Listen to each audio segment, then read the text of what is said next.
Financial professional Mike Falco from Falco Wealth Management is here to explain. Mike, good morning. Good morning, Eve.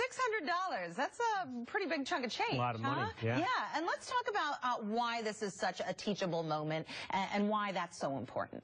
Well, the reason is parents have more of an influence over their kids' spending habits and how they develop those spending habits over the years. In fact, I think it's about 68% of millennials say that they get their spending habits as they take their lead from their parents. But only 1/3 or less than 1/3 of parents feel comfortable talking about this to their kids. Yeah. So it's a good opportunity for parents to step up and really take the lead on this. Yeah, and they might forget that this is such an important time to teach those lessons just because, you know, it's a busy time of year. So let's talk about who can learn from these teachable moments. Kids of all ages, maybe even some parents? Well, yeah. I mean, whether they're starting kindergarten or starting high school, they're never too young to learn. Okay. Never too young. Okay, and let's talk about some of the lessons that you say we can learn and dive right in here. First of all, you say it's good to have a budget before you shop, of course. Don't just go out there and go nuts, right? You know, I'm big on budgets, and the same thing holds true here. Most kids, younger people, don't even think about budgets, maybe not even know what they are. So this is a good chance for parents to set them up on a budget. Have them set each item that they want to get and set a price on it, and this way they have to comparison shop. It just is a really good exercise in that. And they can go to, I have on my website, falcowealth.com, I've got a back-to-school budget worksheet. Oh, great. Okay, so a nice tool to help families. Also a good time, Mike, to talk wants versus needs, right? Right. I mean, a lot of parents get frustrated when their kids say, I need these sneakers that cost $150, or I need this. Sure. You know, and the fact of the matter is, a lot of parents don't have their wants and needs straightened out yet.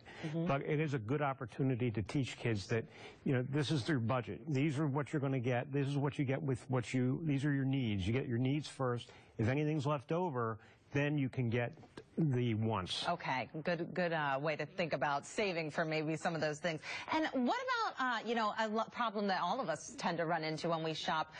We don't think about the extras that might pop up, you know, those incidentals. This is especially important when you shop online because, you know, you put all these things in your shopping cart and then you go to check out and you think, well, it cost me this much, but then all of a sudden you see the sales tax and the shipping.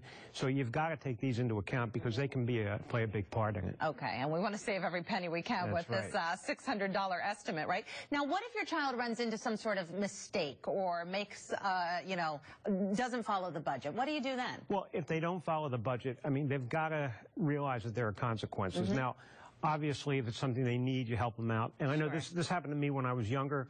I ran into a problem like that, and I remember going to my father, and he said, no, you work it out on your own. And at the time, I just couldn't understand why it wasn't helping me, but it's a lesson I've remembered ever since then. So make it a learning experience for them. If, you know, help them out. If you do have to help them out, make it sure that they're going to pay you back in some way. Okay, don't always bail out your kids, right? Now, what about credit cards? Credit cards. Well, this is why young people have no idea. Some people think that credit cards are just money that you never have to pay back. And this is why so many young people and young adults have a lot of credit card debt. Okay, the credit card debt, I mean, this is a good example. We talked about $630. Right. That's $630 if you put it on a credit card and just make the minimum payments. First of all, it's going to take you over 5 years to pay it back. And out of that $630, you'll pay an additional $340 almost in interest. Wow.